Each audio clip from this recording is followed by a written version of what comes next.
pulled over for nothing, that's all.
We are tired of these bootlegs. Tired.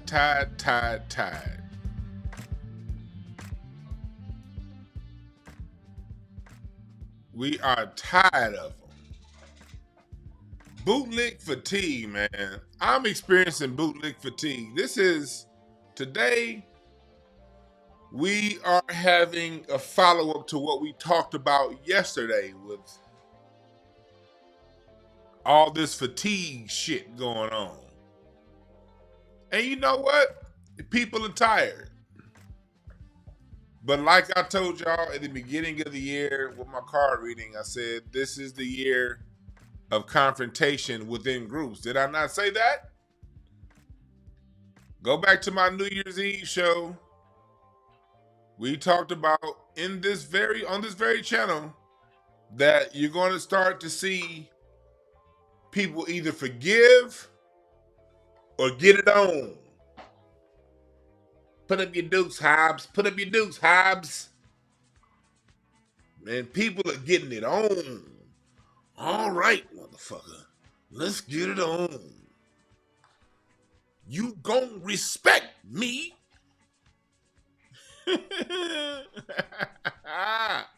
after this ass whooping, don't take it personal. I told y'all in the reading, because this is a 9 of Hearts year. The cards don't lie. Y'all be thinking I'm bullshitting. These cards just ain't a game. This is no.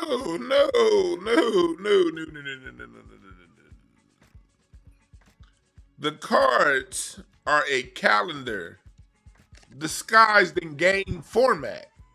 You can play spades all day. You can play I Declare War, poker, blackjack. It's the reason why the house always wins. So for real science behind these motherfuckers.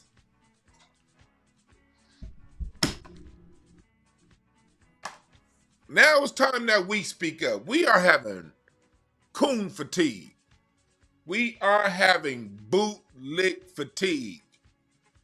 So today I'm going to play a video that Jason Whitlock did on his show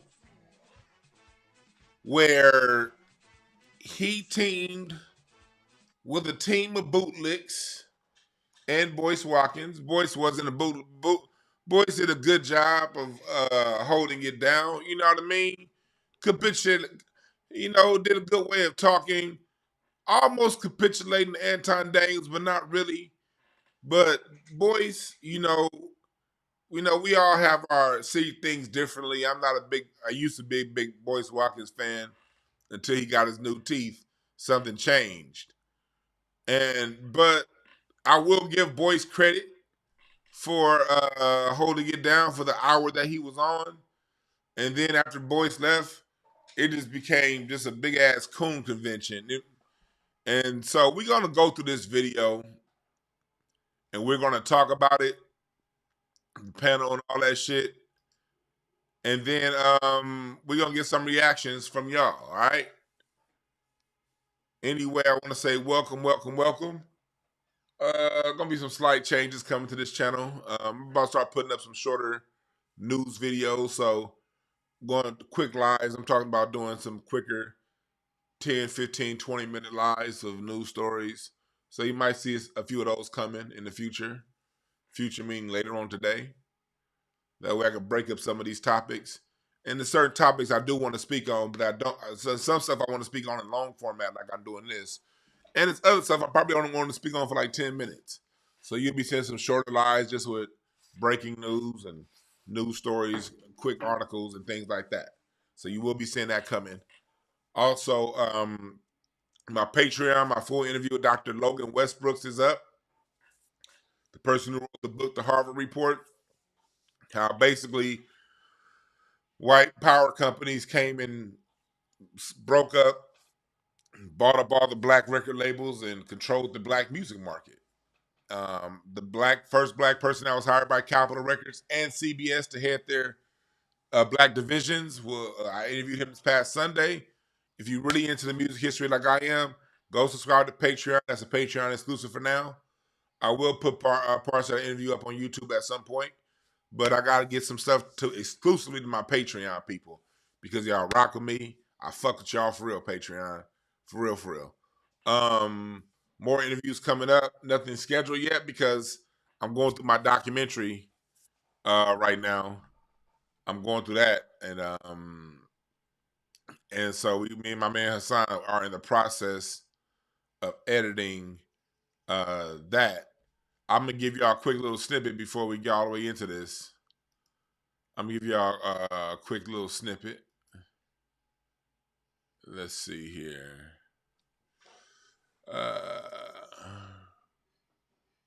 No, was it this? It's over for nothing, that's all. Not that one. That was yesterday. Let me see here. This might be too big of a file. Now it's gonna be too big of a file to upload. I ain't about to do that shit. But I will do this. Here we go. This is a little bit of my documentary that I'm working on. And those of you on the documentary Insider Black level, church y'all can get some is the foundation of American music. And the reason why you can call it the foundation is because performers, that's the first place performers really get a chance to perform on stage. The first time you get to hear yourself in the microphone oftentimes. It's the first time that you're performing in front of people. And it's the first open and accepting environment you're performing in front of. You know, it's like everyone is there to encourage you. Everyone is there to make they want to see you do good. And in them wanting to see you do good, it lifts your vibration and it lifts the performer's elevation and expectation. Also, once you get past it being because you start off when you're young, usually, and it's a cute thing. But as you stay in church and playing gospel music, it starts to become really competitive. It starts to become really demanding.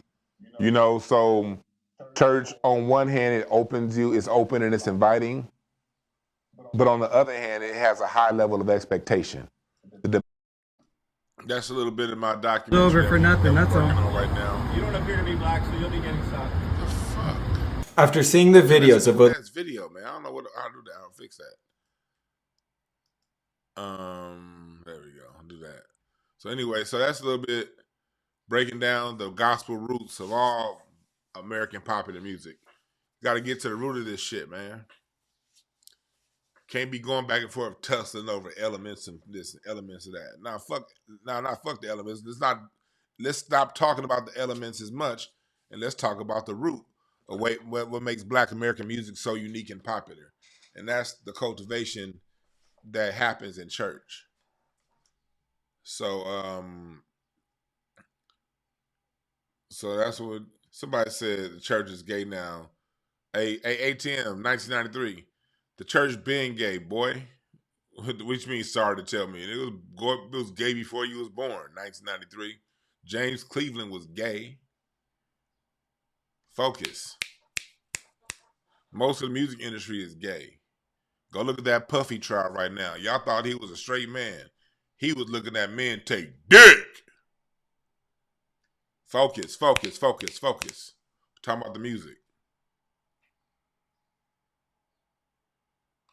So there we go. Anyway, so let's get into it. Nigga talking some sorry to tell me the church. Nigga, if you don't sit your young ass down and listen when an OG is talking. All right. So now let's let's get into it. Bootlick Fatigue. We starting right now on the topic. So let's pull up the video. Oh, I thought I had it queued up. I be doing so much shit. Let me close all these other windows. There we go. Yeah, bootlick fatigue is real, Reggie Mills. Bootlick fatigue is very real because as black people, you know, we get judged. We know it's like you don't care about. You don't really care about, well, people like me at least, what white people think. We all know that white society overall and non-black society, they're going to think the worst of us, and that's fine. Black people are everyone else's scapegoat, you know? Every group gets to not look at themselves and not deal with their own shit by focusing on us. And that's how that's how America gets down. That's how propaganda gets down. You know, people get to live in this lily white world because they're never made to account for their meth. They're never made to account for their fentanyl that's from China, or the drugs they ship from Mexico, and these different mafias, Russian mafias, Italian mafias, and all of this approved degeneracy in their own communities. Black people are the scapegoats. So we have to deal with that. You know what I mean? People, you know, Asians are never held to account for those massage parlors that they be having all throughout town. Thai massage. No. Thai rub and tug. You know what I mean? They're never made to account for the rings, the theft rings that they pay these gangs to come in and do. The catalytic converter theft rings in the Russian community. The heavy gambling addiction in the Asian community. I don't know about y'all, and it's no disrespect to Asians. I'm just pointing out everybody got their shit. Go into a casino. A couple weeks ago, when RZA had his event, it was a dope event again, by the way. And go to intellectualpower.net. Go to intellectualpower.net. Type in the product code D Brown for 10% off. When RZA had his event, some of the people, they were standing over the Crystal, not stand, but it was like a meeting area at the Crystal Casino over in Compton, because the event was in Compton. So there's like a meeting area at the Crystal Casino. And at that meeting area, I don't know if y'all know, Jade Lioness Crown. She was there, and the first thing she said was, "It's a whole lot of Asians in here. Asians live in Compton like that?" I'm like, "No, we're in a casino. These motherfuckers are at every casino. If you ain't in the Asian neighborhood, you don't see them. They don't really be around outside their neighborhood unless you at a casino. No one is allowed, no one gets their thing off. No one has to account for their underworld but us. And then you get bootlick, degenerate Negroes. And they want to participate with the dominant society in this propaganda war. That's all it is a propaganda war. And it's all designed so, one, people don't look at their own shit, and number one, so people don't look at the government. Number two, people don't look at their own shit. The number one reason why you get all of this propaganda, you play people against one another and make one group think that they're better than the other and make that subservient group believe that lie, is because as long as this goes on, the government gets to keep manipulating and manipulating and manipulating. That's how you get situations to where the wealth disparity right now in 2025 is far greater than it was during the Gilded Age.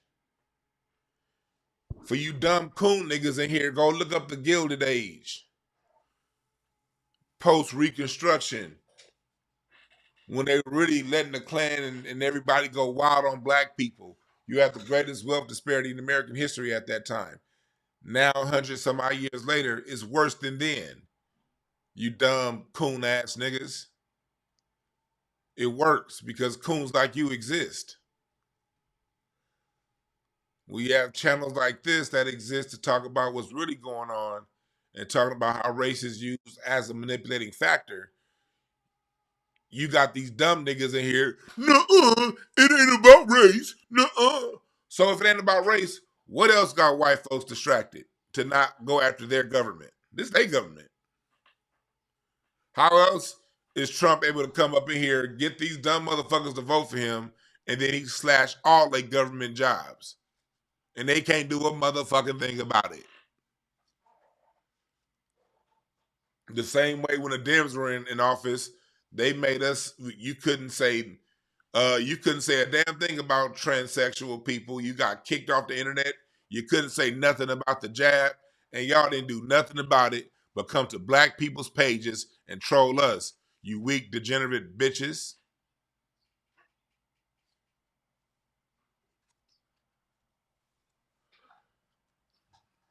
You degenerates. You tooted your ass up when they said, no, you can't say that, and take that motherfucking needle. What did you do? You said, what are black people doing wrong? Hoe ass niggas and niggettes that think like that.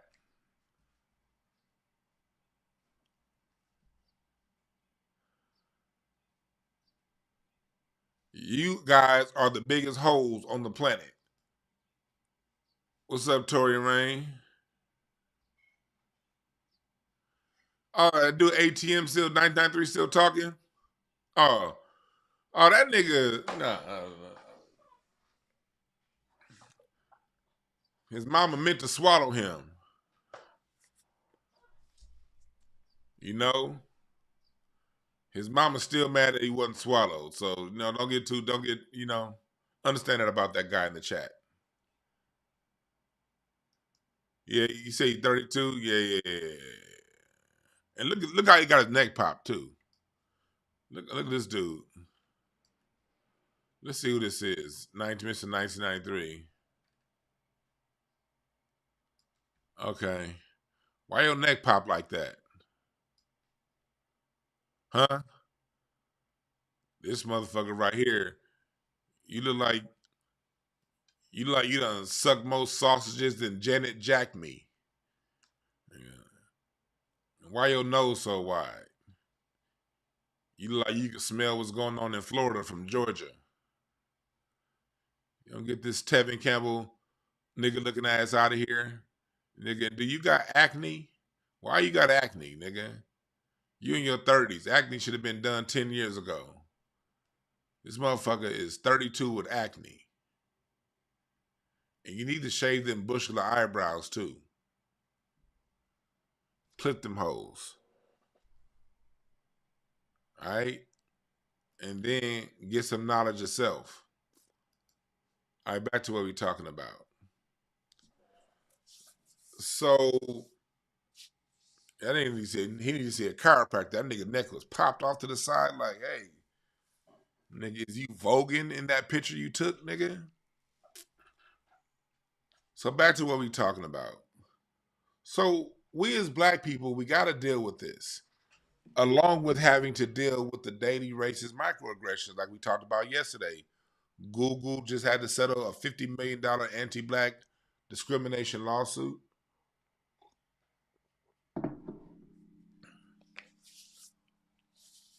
You know, these things are still happening. And with us having to deal with all of that, we got to deal with the rest of this bullshit. We got to deal with Stephen A. Smith talking like he black, pro-black this, pro-black that. But he talked about, I wake up every day to make my bosses proud. And we got to see the racial diaspora wars between him and Jason Whitlock, who's on the other side of the bootlick. One works for ESPN, the other works for the Blaze. We got to deal with these Anton Daniels types, and we got to deal with these other types. And we tired of it. So let's play some of this video. And mind you,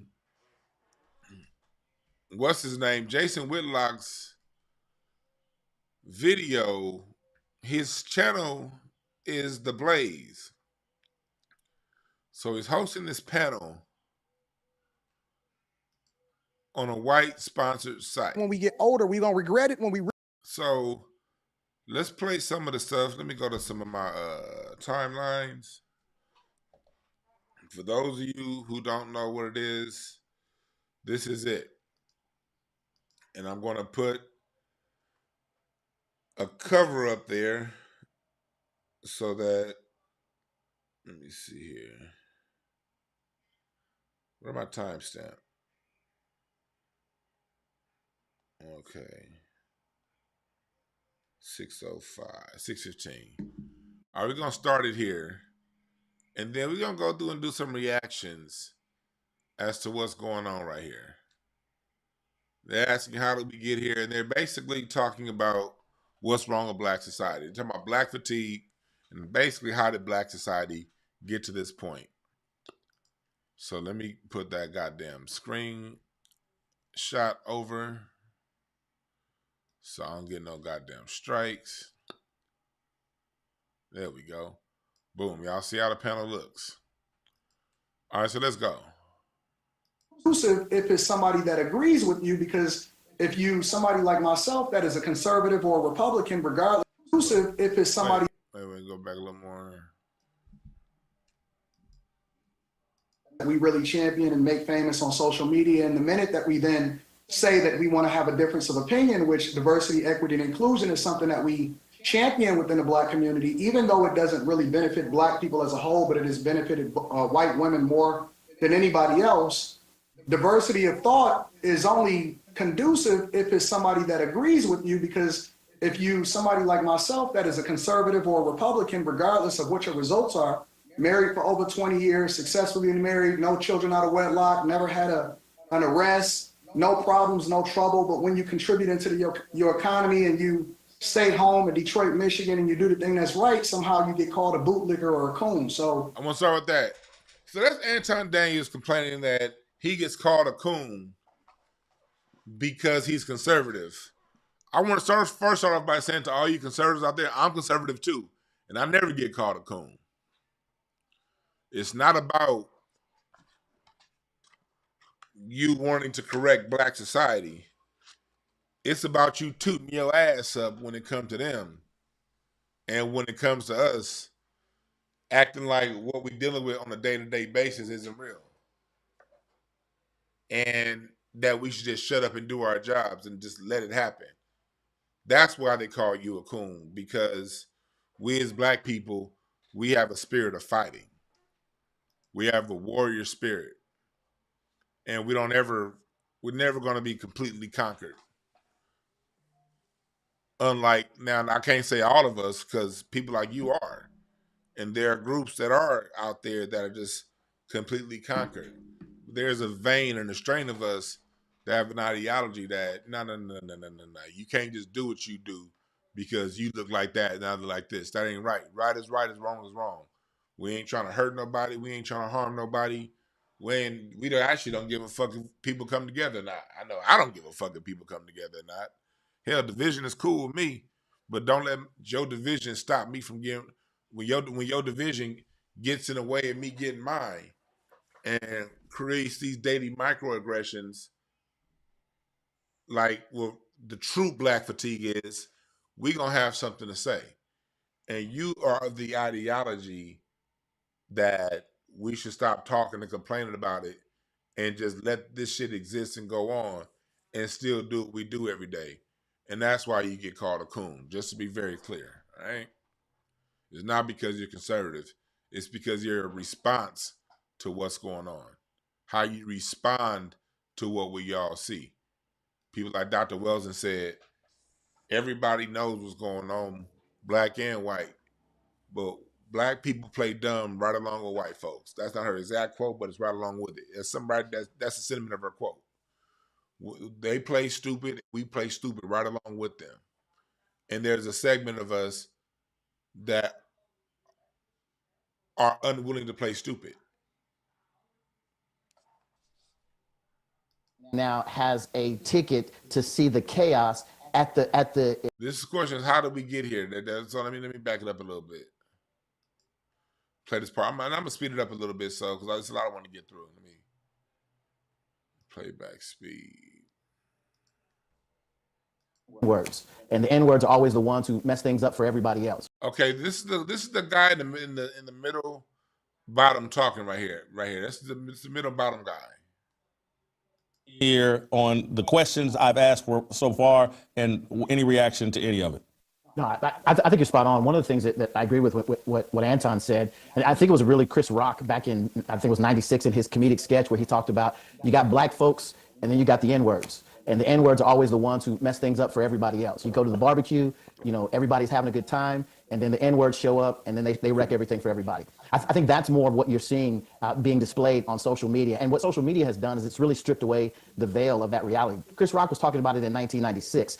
But what we're seeing now with the advent of social media is everybody now has a ticket to see the chaos at the picnic table, right? At the barbecue. They get a chance to see it firsthand, and they're sick and tired of it. It was Van Jones who coined the term white lash once Trump got elected. I think what we're seeing in social media is a blacklash. It's actually blacks and whites who are getting sick and tired of every time they open up their social media app, seeing some breakout fight at a Target or something happening at a Carnival Cruise event where folks are arrested. You scroll your feed, and every time you see something chaotic like that, your immediate thought, whether you voice it out loud or not, is there go them, and followed by N words, and you keep pressing on. I think it's real. I think it's a reality. I understand. So that was the lemon head nigga in the middle. This is what I have to say to that. Your algorithm gives you what you desire. Okay? And if you click on these videos, you're going to get more of them. My algorithm, like I have my homeboy Richard from we used to go to church together. That's my dog, gonna be my dog for life. You know what I mean? I always saw him on 43rd and Crenshaw in front of Daddy Days. That's where we used to kick it back in the day. Right there in front of Daddy Days on 43rd and Crenshaw. But my boy Rich, he always posting videos of fights. So because me and him are friends, like I know I'm gonna see him on his video, but that's somebody I refuse to block. That's my guy. But outside of Rich, I don't see them videos like that. And if I do happen to scroll and see one, I don't click on it and go further. But I also see videos of white people fighting on golf courses. I see road rage incidents between Asians. I see Asian men. There's a whole bunch of videos of Asian men walking up and just knocking out an Asian woman. We've all seen it.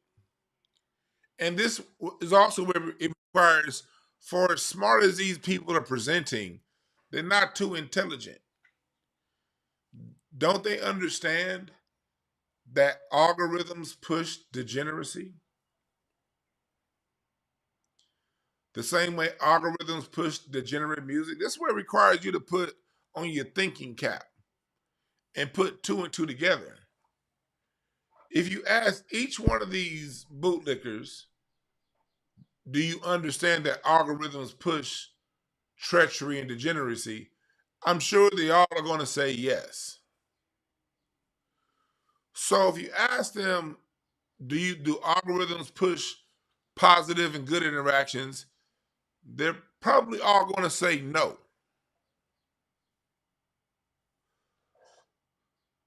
So the logical mathematics on this equation mentally is, if I understand algorithms push degeneracy in one hand,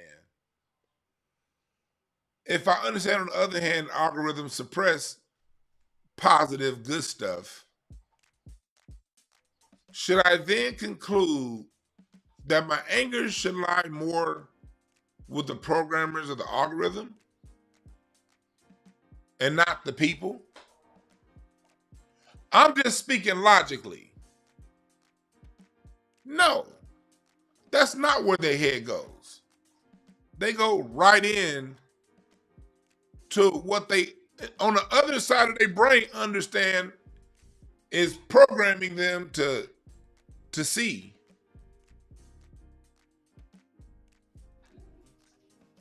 And then the algorithm, at the same time, it don't just program black degeneracy.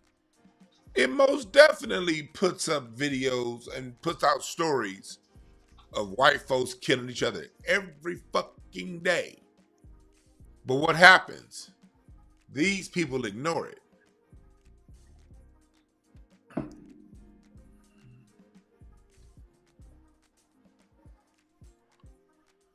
So this is where they'll turn around and say, and these are the same people you'll see later on in the video, they'll say, well, black people aren't accountable. The problem with black people is they're not accountable for what they do. Well, are you not accountable for what you view? Are you not accountable for what you give your attention to? If you, Anton Daniels, know that you have a successful marriage, no kids out of wedlock, in my experience, you should be attracted. That's true, and I'm sure it is. I don't think you lie about that. Are you not attracting that in your environment? If you are attracting that in your environment, why not focus on your environment versus an algorithm that you understand and know inherently is programmed? Because me, like, you generally attract where you are. And I tend to attract a lot of decent black people. Now, I do have attracted some degenerates in my life too. And you know what I said? I said, damn, DeJuan, how did I allow that nigga in my inner circle? Not black people. That nigga. That's accountability. Because if your daily environment includes black degeneracy, I'll draw the conclusion it's because that's the energy and signal that you're putting out. And if that's the energy and signal that you're putting out, that's because you are too. Now, your degeneracy could easily be dressed in fancy glasses, a good, nice middle class living. Your degeneracy could be cloaked in a doctorate degree, but there are degenerate doctors too. They're degenerate with master's degrees, degenerates that work at the DMV, degenerates that work at law firms, degenerates that work everywhere. So my conclusion would be, if degeneracy is what you see and degeneracy is all around you, you then have to take on the personal task of asking yourself, why am I attracting this degeneracy? And if I'm attracting this degeneracy, that must mean I am a degenerate. And that's okay. Everybody goes to the ups and downs. Like I've had times in my life where I was in some degenerate. My vibration was low, and I was just, the people I was around every day, we was just drinking beer, playing dominoes, smoking weed, and I wasn't on a mission like I'm on right now. Since I got on this mission that I'm on right now, those people are still cool, but I don't be around them like that no more because they still drinking beer, smoking after work, playing dominoes, and nothing wrong with that. That's where their vibration has them. But when I was around that crew of people for about that 15-month period, 18-month period, doing this all the time, as soon as I get off of work, drink beer, play dominoes, smoke weed, play video games, go to sleep, knowing good and the hell well I got greater visions, ignoring these greater visions so I could drink beer, Hennessy, play dominoes, smoke, and then play some Grand Theft Auto or some NBA 2K with these niggas or some Madden. Once it was time for something bigger and better, and I changed my vibration, me and them cats stayed cool. But it's something about how this whoop, whoop, whoop, whoop ended up in a whole different environment around different people that were on a similar vibration of where I was on, and that's getting it. One of them friends, I just recently put them as a board member on my foundation. Because when I changed, I attracted that. So that's what I want to talk about when we're talking about, and I want that in the back of people's minds as we listen to these people speak. You attract where you are, and you attract your environment. And as long as you understand that, you can change it if you so choose. Day One says, thank you, DeWine. This needs to be said. Yeah, I hate coons. I appreciate that. She said, Anton interviewed Fleecey Johnson's hypocrite. Who's Fleece? Fleece Johnson? Oh, that Fleece Johnson? That booty wart dude? Ugh. He didn't get him? Ugh.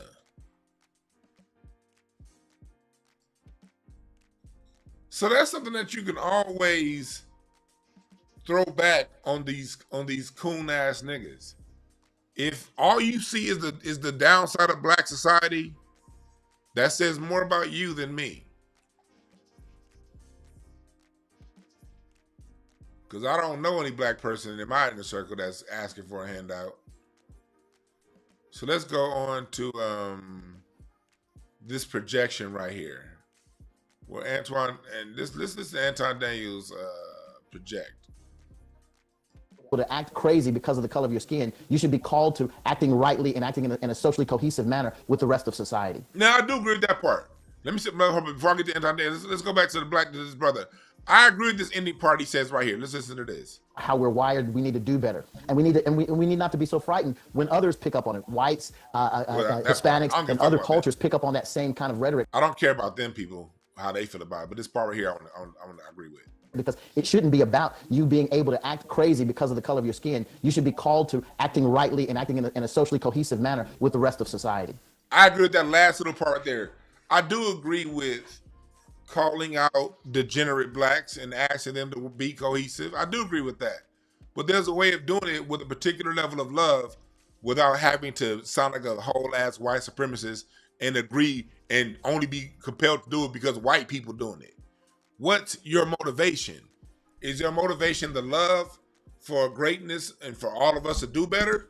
Or is your motivation to look good in front of white folks? Look at here, massa. I called that nigga out for not working. What's their motivation? That's the difference between a coon and a real one. What's your motivation? But I do believe we should, because I don't like. But look what happened. Remember when Monique called out the bonnet wearers? You know what I mean? We do police ourselves in a lot of ways. But we do need to do a better job of it. And for a long time, we've been ignoring these male thoughts and these women thoughts and degenerates. I look around now, I see channels like Pink Book Lessons. I see, Black Alpha Network, Tory Rain, he'll call us out when need be. I see, we'll call, it's a lot of people out there that will call us black, when it comes to black folks, a spade a spade. But we do need more of it. But you can do that without being a bootlicking coon, without saying that's black culture, because it's not black culture. It's the underbelly, and everything has balance, good and bad, positive and negative. Every culture's always going to have positive and negative. But you coon niggas, y'all try to make that the face of black culture. And that's the difference between us and you. Shamika, I want to ask you this, and you can respond to anything you've heard so far, but I get the Chris Rock bit, and I get the argument that, hey, there's black people and there's ninjas, but it feels like black people spend a lot of energy defending ninjas, and while still trying to distance themselves from them, but it's like there's a part of that ninja culture that we all want just enough in us. We want to know every rap song that denigrates us. We idolize every rapper that denigrates us. And so there seems to be an affinity and a natural instinct to defend ninjas at every turn. And that's how you end up with statues of George Floyd. See, that's Jason Whitlock going on a whole rant about how we defend every black person. Black people don't defend black people who do wrong. See, that's what happened. Like, you got these suburban cats, and you got the cats that was born and raised in it like me.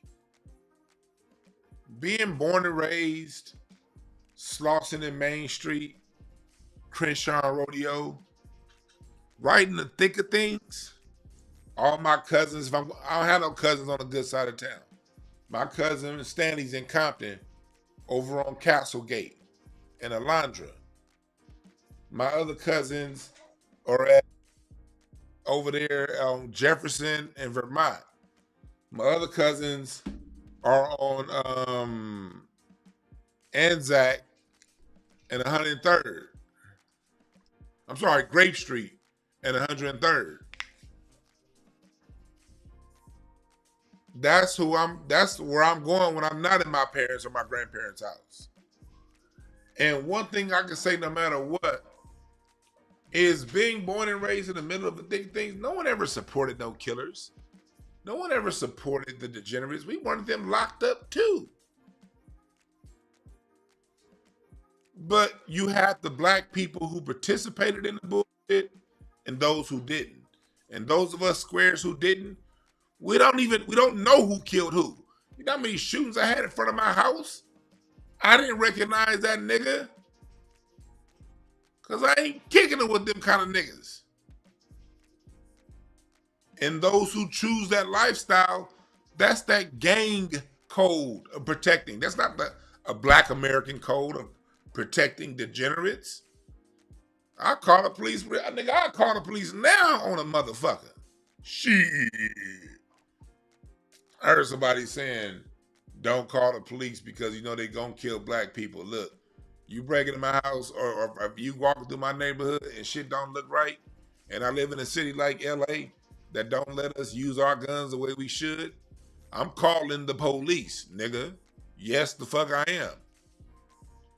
911. Come get this nigga out here that's at my neighbor's door.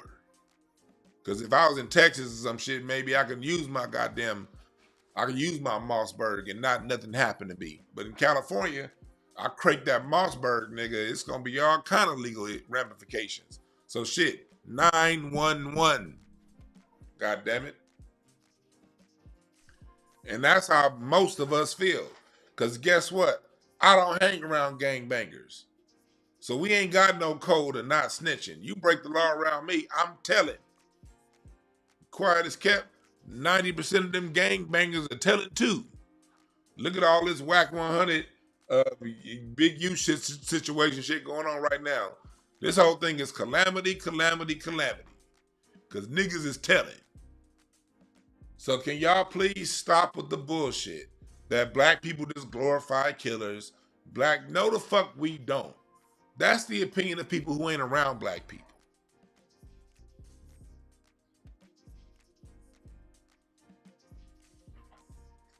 and then we don't glorify the rappers.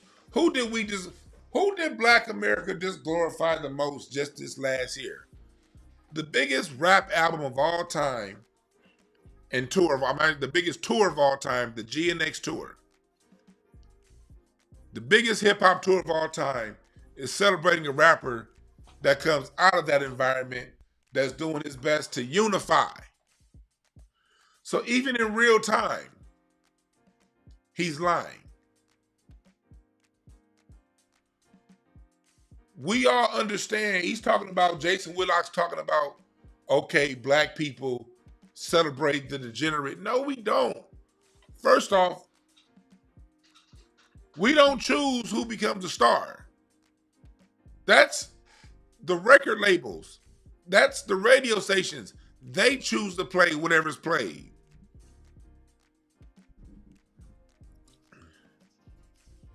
Hey, I'm live. Can we talk in about 30 minutes? All right, cool. Got you. That's a very important call. Very important call. But we as a people, we don't celebrate this shit. We don't choose what gets played on the radio. And that's a fact. Just talk to anybody in radio. The DJs don't even get a chance to... The DJs don't even choose what gets played on the radio. Think about that.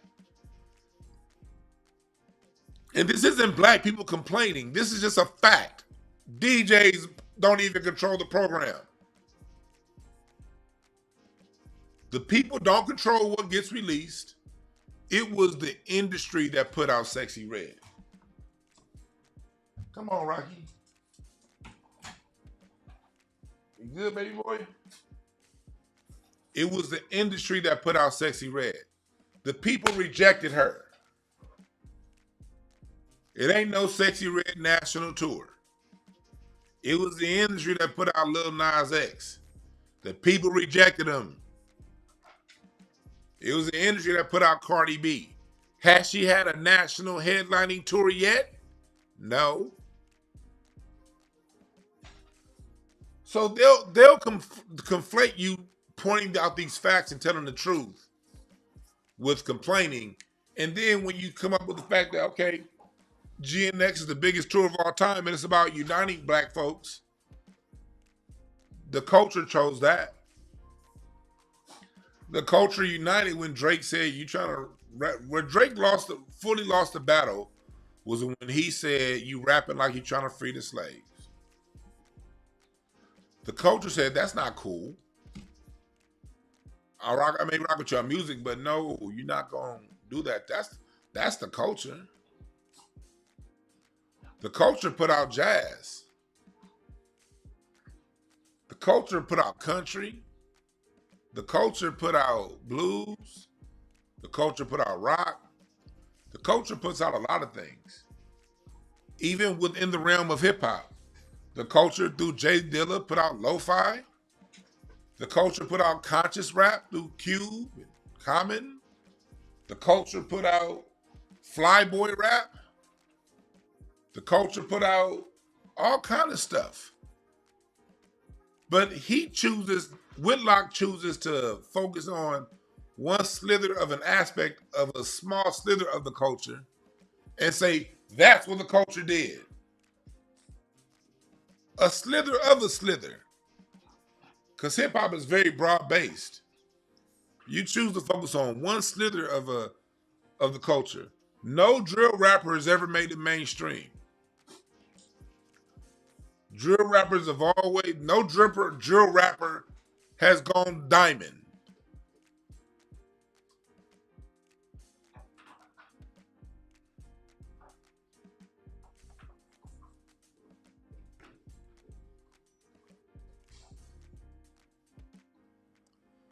But they ignore those aspects of the culture and they paint this small sub aspect of the culture as a culture. And that's why we have bootlick fatigue.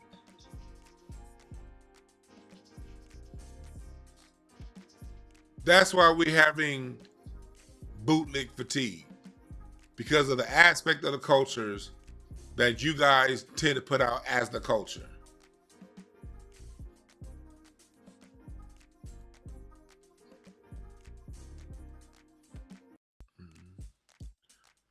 Chat room, don't be distracted by anybody saying Kendrick is zesty in the chat room. That's probably somebody that jack off to his videos. So that's they zesty ass projecting. So you don't no need to. Alright. But let's keep going. And this belief that, you know, he was just this harmless guy that got killed by Derek Chauvin. And so there seems to be a reluctance from black people to distance themselves from ninjas. I agree, Jason. I think that what it is there's still this idea that we don't want white people to know what's going on. So there's this, not necessarily. Another one, first off, he said there's a reluctance of black people to want to distance ourselves from niggas. We already distance ourselves from them. It's the white media and people like you, Jason Whitlock, that continually try to tie us together. It's y'all that tie us in, not us. Necessarily defending it. I know it comes across that way, but don't tell anybody it exists. Let's not pretend like this is real. Shh, let's keep it quiet because there's this idea that it'll make all of us look bad. I agree with Virgil when all these niggas are so concerned about what this stuff makes us look like in the eyes of white people. We don't care. he says it's time to get back to shaming them. It's time to shame those, for me, in the grocery store in their bonnets, in their pajama pants, in their being loud, in their not carrying themselves with dignity and class the way I'm used to my grandparents and great-grandparents carrying themselves. We have to start calling it out. But as you are well aware that when we do that, we're told we're coons, we're Uncle Toms. We have sold out. Monique was not called a coon or an Uncle Tom when she called out them women for wearing bonnets. Monique was not called an Uncle Tom because she did it with love.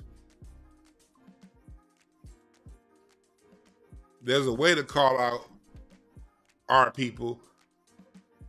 Louis Farrakhan is never called in the Bootlick or an Uncle Tom when he calls us out. And Louis Farrakhan calls us out a lot.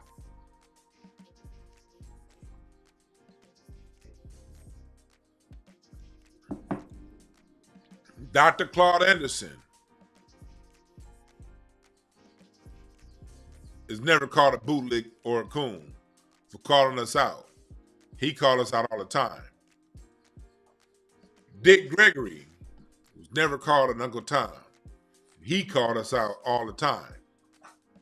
We can keep going down the list.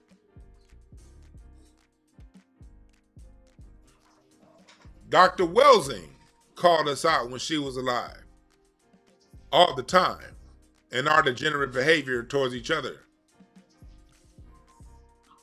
Scheherazade Ali called us out and still calls us out.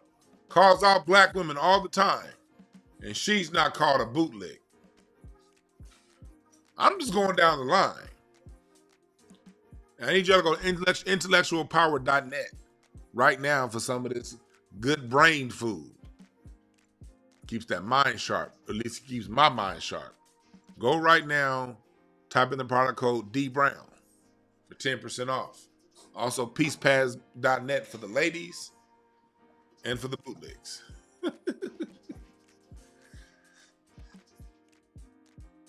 But yeah, Shahar, I'm just going down the line of black people who call black people out all the time and don't get called coons.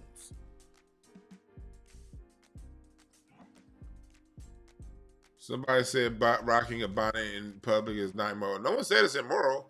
It's just tasteless. Has nothing to do with morals. It's just tasteless.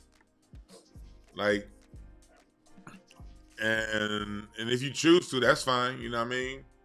I guess, but you just got to understand there's a certain environment for everything, and rocking a bonnet. Bonnets are made for, you know, getting yourself right. It's no different than dudes rocking do-rags in public. Niggas that rock do-rags are male thoughts. Anytime I see a nigga in basketball shorts socks and sandals and a do-rag, that's a male thought. Do-rags is made to make your waves right. Nigga, when you in public, nigga, show the waves. It's just tasteless. But, you know what I mean? And then wearing it in an airport, yeah, like, that's just the society that we're in. And it's always been that way. It didn't start being tasteless last week. It's always been that way. It's the reason why people didn't wear that stuff like that in public, because it's always been tasteless. It's just in the last few years, people have been like, I don't give a shit. And that's fine too. People can choose not to care. Not caring is your choice.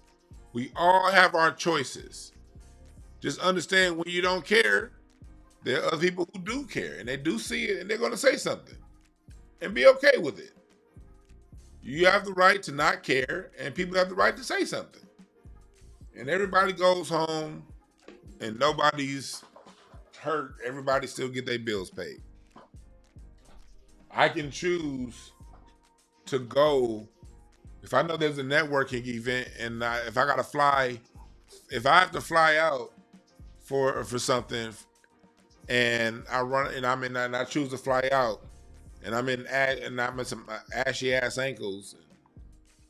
I'm dressed like a fuddy dud, and I'm invited to an event, and I go dressed like that, and people accept me into the event. I can still go into the event with this stuff on, and because it's my right, that's fine. But I also have to understand that if I choose to dress that way, act that way, those people are going to draw certain conclusions about me, and I may not get the desired outcome that I want.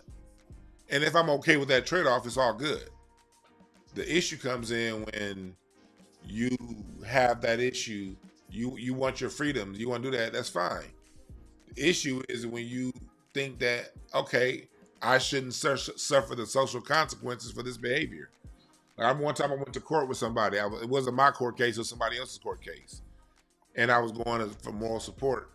And the person that they were going to court against, that dude wore Crocs to court. And the whole Crocs and ashy ass ankles, this nigga was dressed like he was going to Hawaii.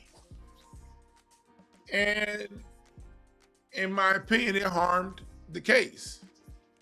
And he was okay. He wore the Crocs in court, but he also had to suffer the consequences of wearing Crocs in court. And that was not being taken serious.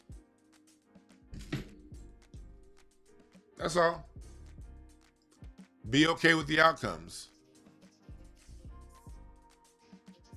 Yeah, screen full of coons and all them in fear of whites.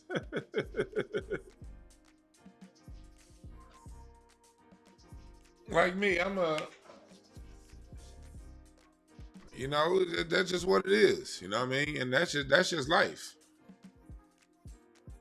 There are certain clothes, pajamas,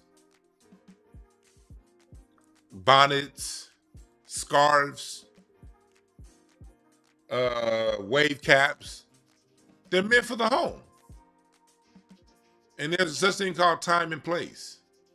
The time and place for everything. And when you decide to move things that are designed for one time and place to a different environment, you're going to deal with the social consequences.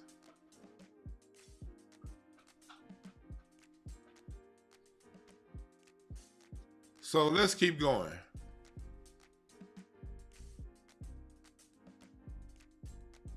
Let me see here. See, Boyce did a good job of holding it. Now, Boyce did a good job of holding the line. The first hour that he was on, I'll give him credit. Like I said, although I don't really, not a Boyce fan, he did hold the line. Let's listen to this part. Because a black woman gave me life. That's just, I'm 10 toes down with it. I'll go down with the ship. But at the same time, though, I'm not following any trend. I'm going to love the hell out of my wife, raise the hell out of my children, handle things on my household, economically, educationally, and otherwise, because I've never been convinced at any point in my life that white folks are sitting around worried about me and my kids. In fact, I don't think they should be, because I'm not worried about them and their kids. So I think once we learn these basic lessons, I think we're going to be okay. But when you get caught up in all the politics where somehow you think that a magical politician getting elected is going to change everything, you a damn fool, because ain't no evidence supporting the idea that that's ever going to work. You know what's so funny though, boys? That was boys talking about holding it down for. At first, he was talking about he's going to hold it down for black women, stay with black women, and then went political.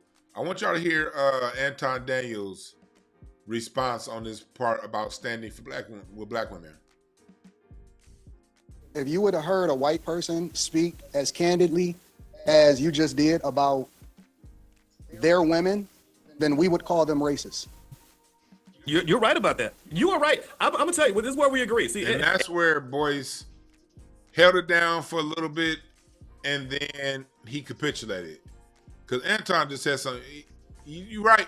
And no, I can't say capitulated because, yeah, Anton is right from the level of that's how some black people like him think.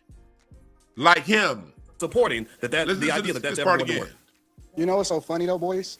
If you would have heard a white person speak as candidly as you just did about their women, then we would call them racist. See, you know, Anton, you would. See, black people don't care. See, boys agree. If I was on that panel, I'd be like, nah.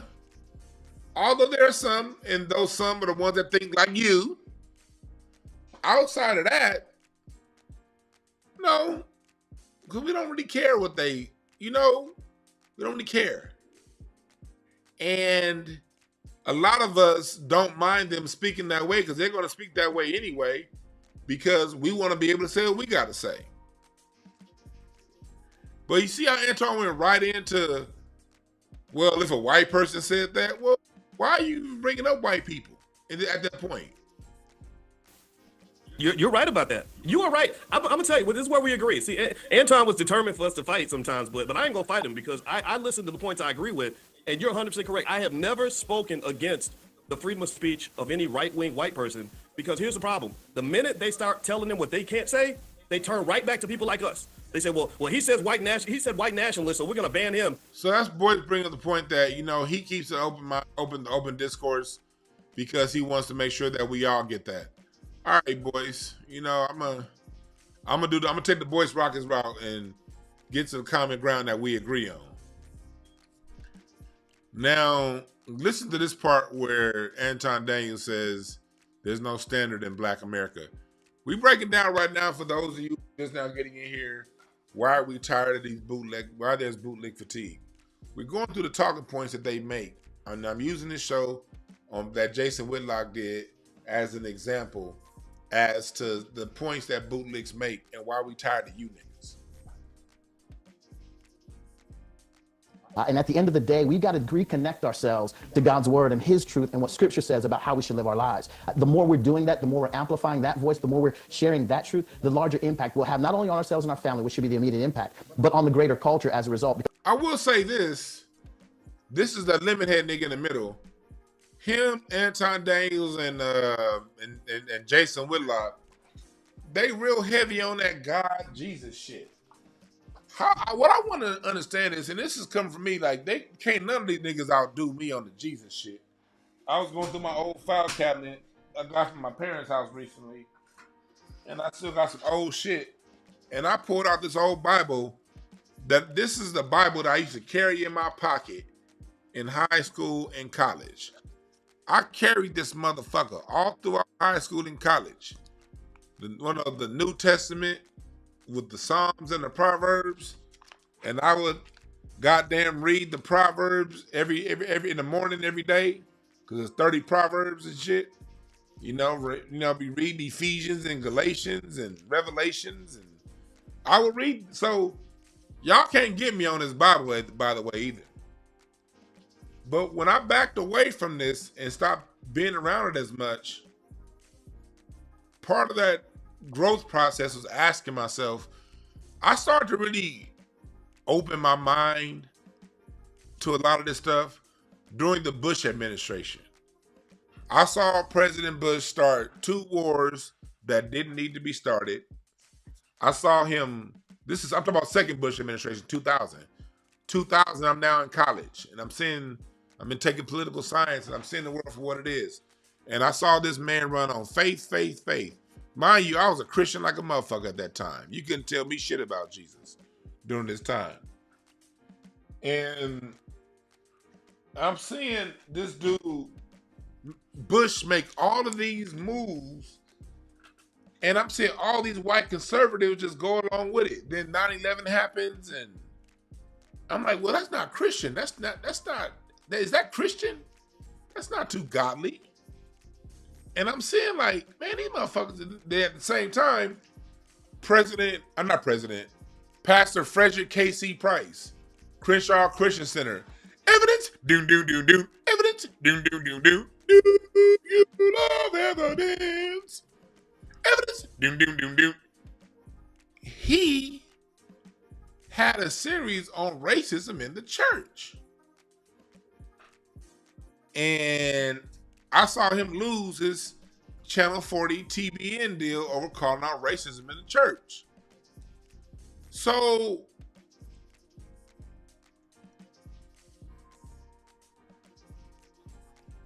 I had to start asking myself, damn, all this Christian shit, how can these dudes be so Christian values, but see how these people with Christian values treat people and still get on black people for not having Christian values? Christians don't have Christian values. Can I say that again? They go, what?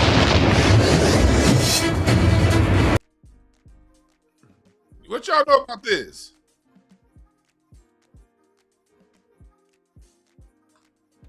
Christians don't have Christian values.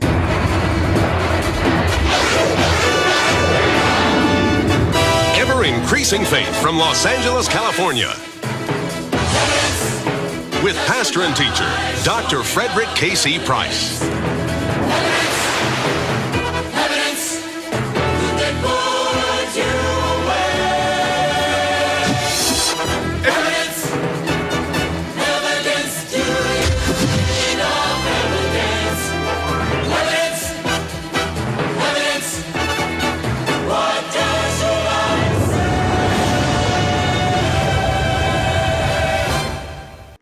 See, if you didn't grow up hearing that on Friday night in your household, you a heathen.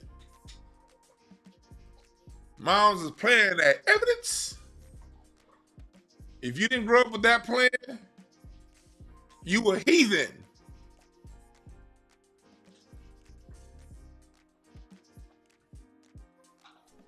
See, yeah, Mark Anthony, you're not a heathen. See, Star, yeah, you're not a heathen. If y'all know that song, then you a heathen. Evidence.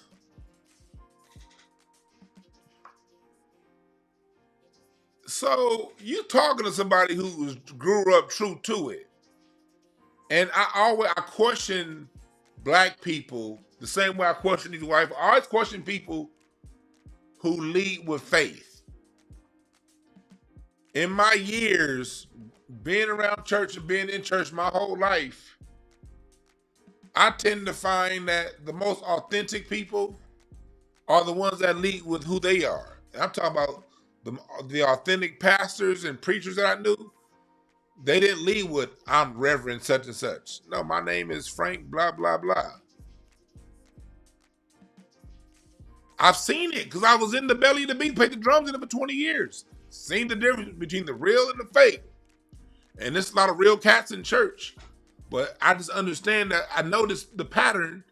The real ones are the ones that read with who they are. They don't lead with their faith. Because the faith is something that the real ones are too busy applying and living and not preaching. I find the ones that preach faith, the ones that preach Christian values, are the last motherfuckers living with it. And that's why I cuss. God damn it. You ain't about to hear me over here praying, playing something better than now. Because I lived too much. I lived too long in this life. The people who are preaching ain't shit.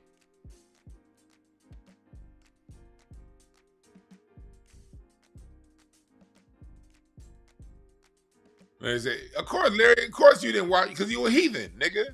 And plus, nigga, you a Hindu anyway. Why would you be watching that? You was too busy at the Baha'i Faith Center, you long beard sheep looking motherfucker. Let's keep going. Let's listen to this cool ass statement that Anton Daniels is about to say. Because again, the gospel does impact us individually, but it should also have impact into culture, and we should see transformation as a result. So as we live those things out, we'll see the kind of impact that we should have. Listen to this part. I'm amazed though. So Shamika, go ahead, Anton. This is Anton Daniels talking right now. Go ahead. No, I'm just No, you go amazed ahead. because most of the people that hold us accountable for what it is that we're supposed to do as black people, they don't even truly have a standard of what requires you to be considered a part of black culture. So like, for example, if I ask a question and I say, because Boyce, you know, you gave a great example about what your preference is as far as what you were interested in as far as women, and you're never going to not be with black women and so on and so forth. And that's cool. I don't have any problems with people's preferences. But if you're a black man and you decide that you want to be a passport bro, or you decide that you want to marry a white woman, does that then remove you from actually being a voice in black culture? I see guys on a regular basis. Answer is yes. Yeah. Because why? He said, if you marry a white woman, does that remove you from being a voice in black culture? Yes. Yes. And I don't understand why that's a problem. Why do you feel the need to speak to black people if you're not compelled to marry one? That's just a basic question. How many white presidents had a black wife? How many white United States presidents had a non-white wife?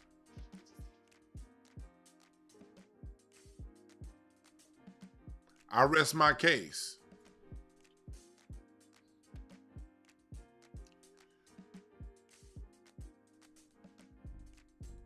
If you notice,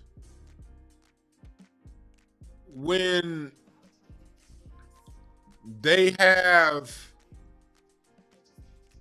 black people in office, the ones that generally have issues with us, from Clarence Thomas to what's that dude in Virginia, Maryland, that dude, all the black people, all these niggas got, most of the ones that fuck us over got non-black wives, non-black husbands. Kamala, even though she really ain't one of us. So that's okay. You can marry who you want to marry. But black people, one thing, we have an issue with too many people trying to speak to us anyway. We always got people trying to come around, trying to wag their finger and talk to us. We got to filter out a lot of voices to begin with. And the easy way is, okay, if you're not living it, why are you talking about it? Same reason why if someone's giving financial advice, you want to see their financial record. If somebody's coaching a basketball team, it's the reason why nobody respected JJ Redick as Lakers coach, because he came in running his mouth, and then you saw what happened. When it came down to it, he didn't know what the fuck to do. Ended up making Rudy Gobert look like goddamn Wilt, Hakeem, Ewing, Olajuwon, O'Neal, Duncan. It's the reason why you look at who's talking to you. Why can't you just marry a white woman and live your happy ass life? You could be an instructor, go marry a white woman, and if you're a painter, still teach black kids how to paint. Teach them how to play music. You could teach all day if you have an expertise.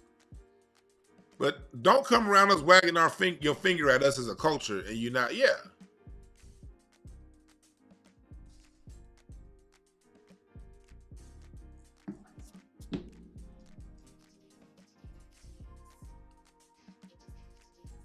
Leave us alone.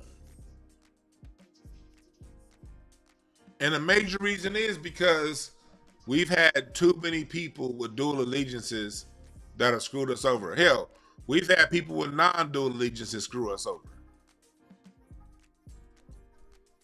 But it's certain things, certain trains you can see coming.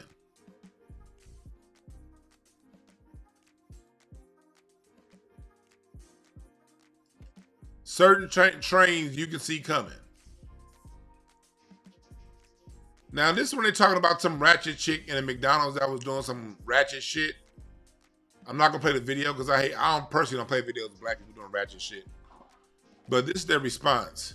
Play the clip. I don't think it's that long, but this is the embodiment of everything that I think. Okay, no, I'm fucking. I'm not gonna. Scares a lot of black men, and you know, we'd love to find the needles in the haystack, but it seems like we're getting a lot more of this than the other. Play the clip. You didn't even tell me about doing anything to rectify the situation. Fuck you, bitch. You have my face. Somebody give me the number. So basically, this is a black woman that's going off in a McDonald's. You know how they like to do? They like to make the worst amongst us the example for all of us. So they're basically saying that she's an example of what's wrong with black people.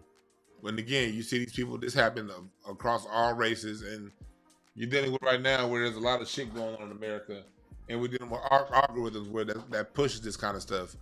99.9% of them interactions that day at that same McDonald's were positive. You find one McDonald's on one day, and then you try to say this is an example of how all of us are. So they use this example of this lady doing all this ratchet shit, and I want you to hear the response that they have.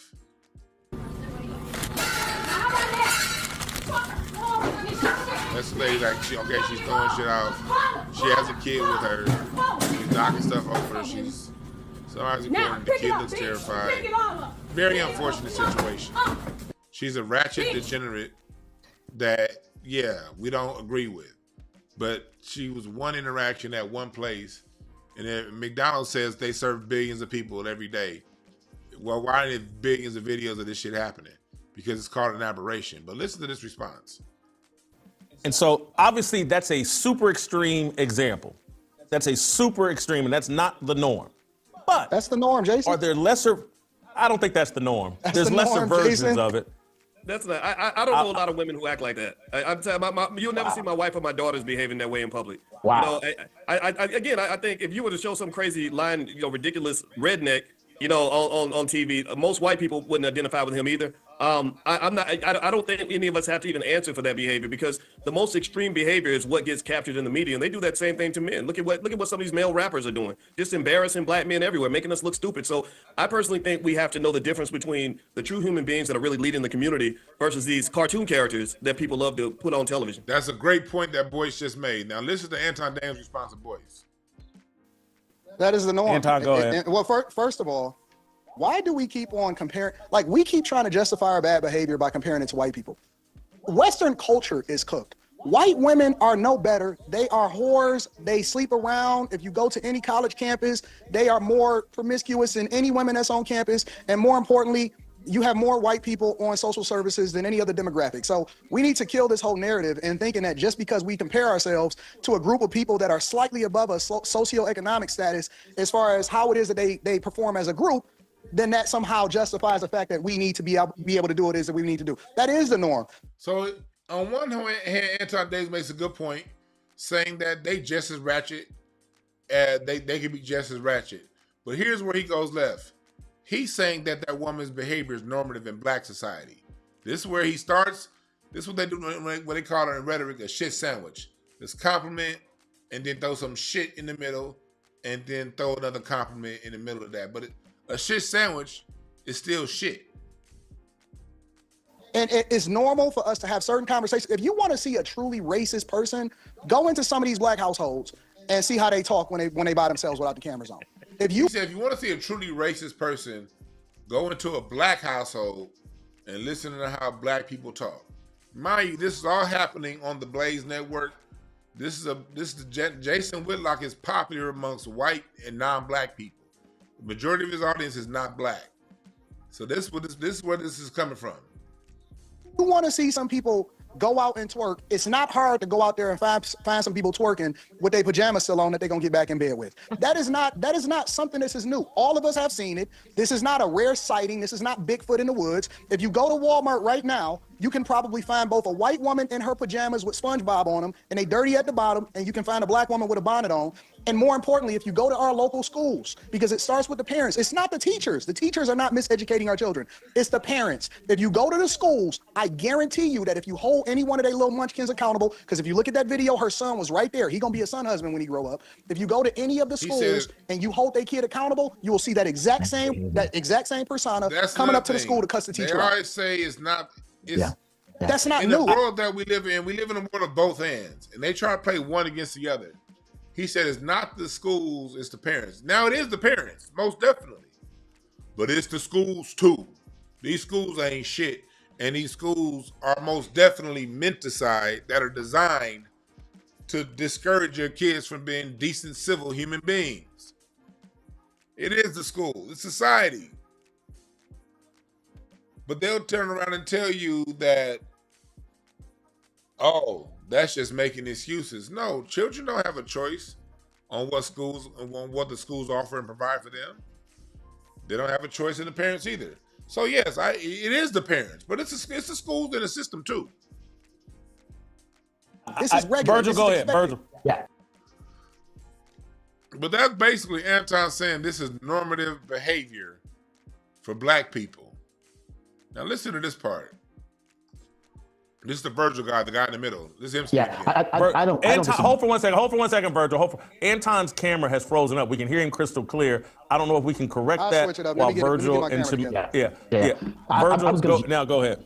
Yeah, I was just going to jump in and say I agree with Anton that's more normative behavior than not. I live here in Atlanta. I'm out at the grocery store. I'm out at the mall. I'm out wherever you go, whether you're at a doctor's office, whether you're flying out of the country or around the states at the airport. That's the behavior you're seeing. And what he said, that's the normative behavior that you're seeing. People down in Atlanta, is that what you're seeing down there? I'll probably be down in Atlanta sometime later on this summer. I've been to Atlanta a few times, and then you do see some ratchet shit, but I'll go so far as to say 95 out of 100 people I see, they doing they regular thing. Do you see ratchets? Yeah. You see gay people too. You see trans people. You see hustling preachers. You see all of it. But I also see a whole bunch of business owners. I see a whole bunch of people in class. I see it all. My question is, what neighborhood are you going to? Where are you? I don't know if I go to certain sides of town where some of that stuff is socially engineered, I will see more of it than not. But there are also other sides of town with just as many black people that not at all. I know at the Slauson swap meet, I'm going to see certain things that I'm not going to see at the Fox Hills Mall. And both places to shop are on Slauson, 5 miles apart. What environment are you putting yourself in, sir? See, this is where accountability comes in. What this really is this is child abuse. This is That's where accountability comes in.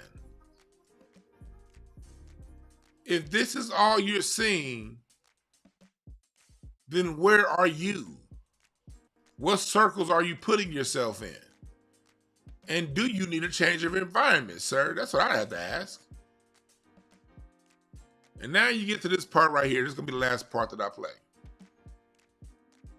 Prayer in schools, remove women from the pulpits. We just need, it's a lot of correction. First of all, I just believe that we speaking to a group of people that's not going to change. You're not going to fix this current generation of people. The boomers ruined it. The millennials came right behind them and capitalized off of it, and they sold their own communities out. We sold drugs to the people in our community. How did the millennials sell their communities out when the millennials never got a chance to own no part of the community? He just X'd out Gen X. Millennials, according to all the stats, don't have enough money to on the level of the baby boomers. How can we sell something out we never owned? We champion the worst things for us, especially when it comes to the things that we celebrate in our music. It didn't influence us and how we move today. And we don't have any leaders anymore. We don't have anybody that we look up to. We don't have any leaders. Anton Daniels, that's where we're going to end. He talks about how we celebrate in our music, although the community wholesale rejected Cardi B and Sexy Red based on their not having any national tours. You saw what happened with that dude. What's that rapper that got out of jail? He had to cancel his tour last week. What's his name? Cheryl, help me out. The rapper that had a tour he had to cancel. Y'all know who I'm talking about.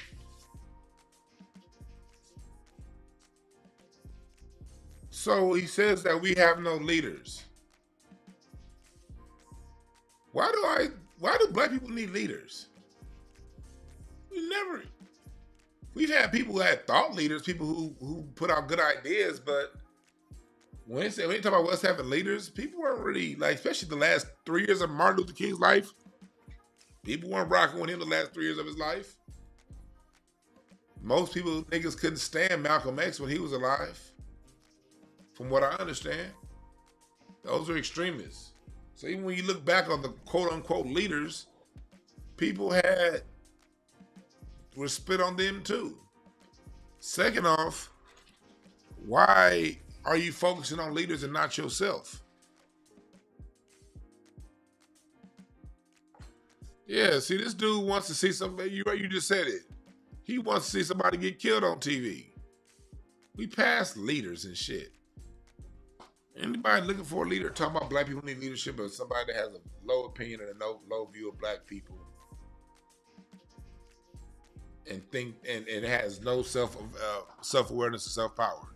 FBA just said, I stopped that white and black pulpit stuff years ago. It's been a race war 65 years. And you're right, the race war been going longer than 65 years, my brother, but yeah. He said these bootlicks maximize the minimum. Same as racist media does. You damn right, FBA Justice. They maximize the medium. Marginalize and lower us. Yeah, Bobby Shmurda. He had to cancel his tour. His claim to fame was degenerate music.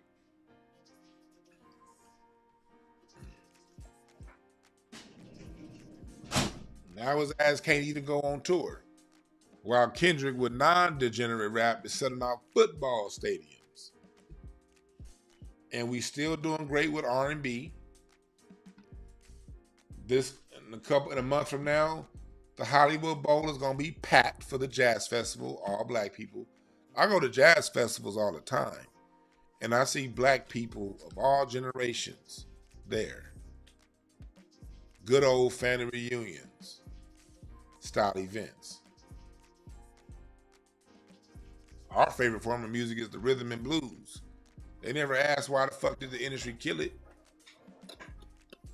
Funny how he didn't mention that when it comes to them Vegas residency, who's selling out Vegas residencies? Usher. He ain't saying none of that bullshit. New Edition. These are the people, like, let's pay attention. These are the people selling out the residencies in Vegas.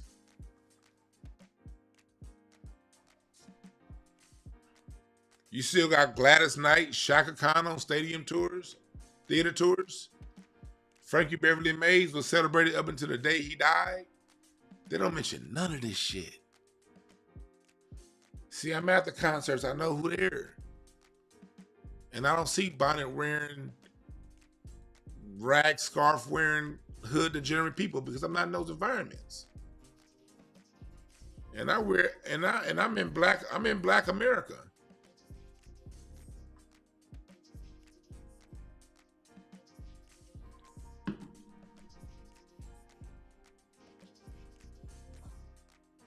So if that's what you focus on, that's who you are. We're having this discussion today of bootlick fatigue because bootlicks need to start taking accountability. If the only thing you see, bootlicks, is degeneracy, you need to be accountable for your environment. You need to change the people you hang around. Bootlicks. If all you see is black people complaining, that means you are seeking out people who complaining, because the algorithm is going to favor whatever your vices are, whatever you're attracted to. That's what an algorithm is. We have bootlick fatigue because bootlicks are the most unaccountable black people on the planet. They do not account for their attraction to the lowest level amongst us. Bootlicks are unaccountable for the type of black people that they're attracted to, whether it be interpersonally or online, what they see. Because we're all masters of our destiny online. The algorithm gives us what we want. Victor Vincent says Bootlick Fatigue has my full support. Yeah. One thing about this internet, we are the masters of our destiny, and we control what we see, what we feel, what we experience online. And yes, every now and again, there will be things that are put into our feed that's outside of what we asked for. But 8 out of 10 times, 9 out of 10 times, what's on your feed is something that you want to see. Whether that be you consciously want to see it or subconsciously want to see it, but whatever it is, you clicked on enough of those type videos for you to continue to get those videos. Like on my feed, you know what I get on my feed all the time? I get this crazy satisfaction. It's this dude that goes around, he mows lawns. Like, it'll be shrubbery and the grass will be all messed up. And he cuts the grass and he cleans it and picks the grass up. There's something satisfying about these videos I see when I see a screwed up lawn and I see somebody mow that lawn down and make it beautiful. I'm fucking addicted to those videos. I love watching airplanes land. So in my feed, I get a lot of airplanes landing around the world, crosswind landings. A lot, especially when the A380 is landing down or 747. I love watching those birds of beauty in the sky. So I get a lot of airplanes landing. I also get a lot of videos on YouTube recommended to me. Like one of my favorite channels is my man Compton Rick Rock. My cousin Nina Boy. I do like some of this hood shit that goes on, especially about what's going on in LA. So I listen to Nina Boy. I listen to Compton Rick Rock. And so because of that, every now and again, an Adam 22 video get recommended. I don't click on Adam 22, so he don't get recommended often. But because I listen to Compton Rick Rock and Bomb First, but I take accountability for that. I listen to Back on Fig sometimes when they be like podcasts. That's my bullshit that I like. And so I get recommended some of that bullshit. Is that Black America's fault or is it my fault for listening to these videos on LA hood politics? No, I have to take accountability for that. When Compton Rick Rock drop a video, I'm probably gonna click on it because he has a very interesting take, and I get to listen to him or Nina Boy without having to engage directly in what Adam 22 and these other hood podcasts are doing. So I'm gonna listen to Compton Rick Rock curate the information for me. And about once or twice a day, I'm gonna click on his videos.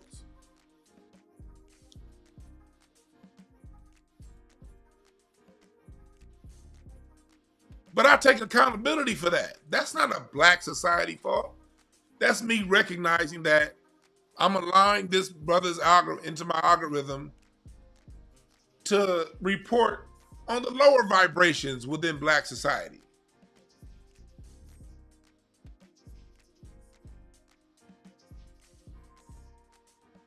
You know what I mean?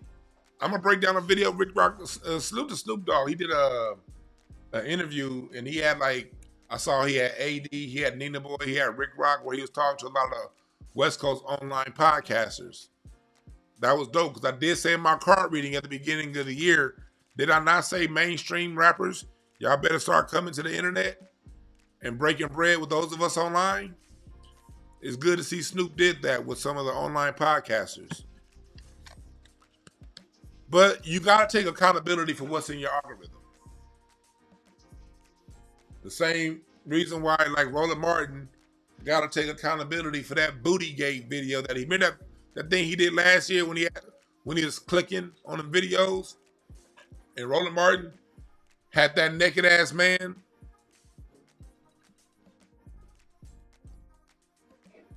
Y'all remember that? That's because that's probably what's in his algorithm.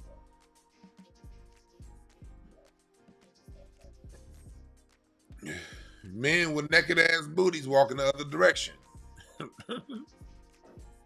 You got to take what's in the algorithm and you got to take that and take accountability for it.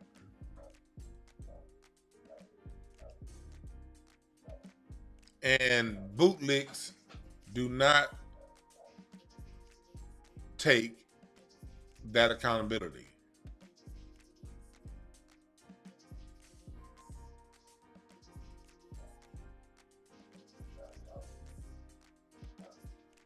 Bootlicks do not take that accountability and they put it off on black people when they are the degenerates they speak of.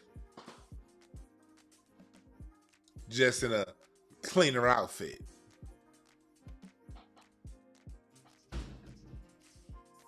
All right.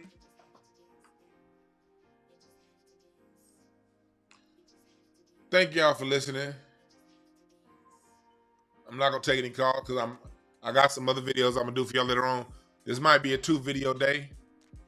This might be a 2. I'm sure there's gonna be some other stuff I want to talk about. So we gonna talk later on today or maybe tonight. So make sure y'all take this, share it, pass it around, and then we're gonna probably do one from the garage later on. All right. Thank y'all again for listening. Go to the Patreon.